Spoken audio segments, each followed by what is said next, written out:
आज के legal video के सेगमेंट में हम जानेंगे कि किस तरीके से थाना प्रभारी महोदय या कहें थाना अध्यक्ष महोदय, इंग्लिश में एसएचओ, स्टेशन हाउस ऑफिसर को किस तरीके से प्रार्थना पत्र आप लिखेंगे। एक एग्ज़ाम्पल लिया है हमने प्रार्थना पत्र का, उसके ज़रिए हम समझेंगे।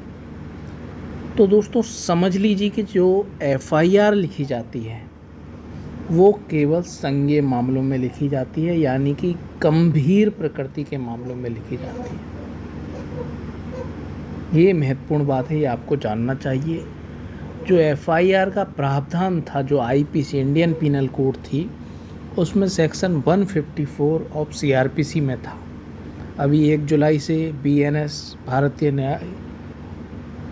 नागरिक सुरक्षा जो लागू हुआ एक्ट, उसमें ये 173 में ट्रांसफ़र कर दिया गया है। इसका जो नंबर था 173 हो गया है। तो दोस्तों अब 173 बीएनएस के अंतर्गत आपकी एफआईआर लिखी जाएगी।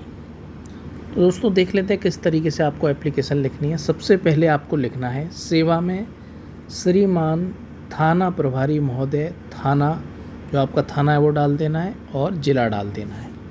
जैसे कि हमने यहाँ पर ज़िला आगरा डाला है। महोदय, सविनय निवेदन है कि मैं एक बहुत ही गरीब परिवार की महिला हूँ व मेरे ही मोहल्ले का रहने वाला क्यू पुत्र श्री एल एक व्यक्ति है, उसका नाम लिखना है जो परेशान करता है, छेड़छाड़ करता है, और उसके बाप का नाम लिखना है, उसके पिता का नाम लिखना है और कहाँ का वो रहने वाला है वो आपको यहाँ पर लिख देना है। फिर लिखना है मुझ पर गंदी नज़र रखता है वह दारू पीकर मुझ पर अश्लील फप्तियाँ कसता है, अश्लील इशारे करता है व मुझे देखकर अश्लील गाने गाता है। हमारे द्वारा कई बार इसका विरोध करने के बावजूद भी वो नहीं मानता है और कहता है कि मेरा जैसा मन करेगा मैं वैसा ही करूँगा। किसी के बाप में दम नहीं है कि कोई मेरा कुछ भी कर सके। पुलिस भी आज तक मेरा कुछ भी नहीं कर पाई। यह कि दिनांक 27/12/2024 को सुबह 12 बजे जब मैं घर का सामान लेने बाज़ार जा रही थी तो क्यू ने दारू के नशे में मेरा पीछा करना शुरू किया। क्यू नाम का व्यक्ति है, उसने मेरा पीछा करना शुरू किया। वह अश्लील टिप्पणी व अश्लील इशारे करना शुरू कर दिया। जब मेरे द्वारा इसका विरोध किया गया तो उसने जबरन मुझको पकड़ के ज़मीन पर गिरा लिया। वह मेरे कपड़े फाड़ दिए व मेरे साथ छेड़छाड़ करने लगा।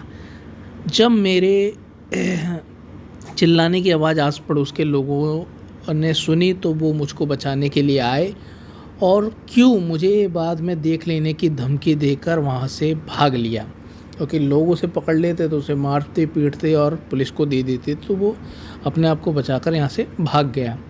यह है कि मेरा पूरा परिवार काफ़ी डरा सहमा घबराया हुआ है, क्योंकि क्यों दबंग व्यक्ति है और अपने गंदे मंसूबों को पूरा करने के लिए किसी भी हद तक जा सकता है।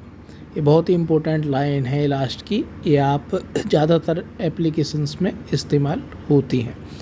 और लास्ट में आपको प्रार्थना लिख देनी है। अतः श्रीमान जी से विनम्र निवेदन है या प्रार्थना है कि मेरी रिपोर्ट दर्ज करवाकर विपक्षी के विरुद्ध त्वरित कानूनी कार्रवाई करने की कृपा करें, आपकी अति कृपा होगी।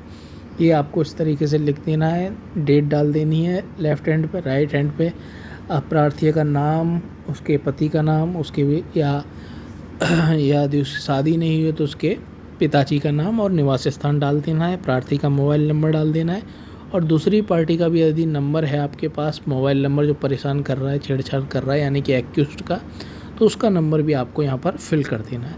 तो दोस्तों ये वीडियो था how to write an application for lodging FIR under section 173 of BNS. तो कैसा लगा वीडियो आपको हमें कमेंट बॉक्स में कमेंट करके बता सकते हैं।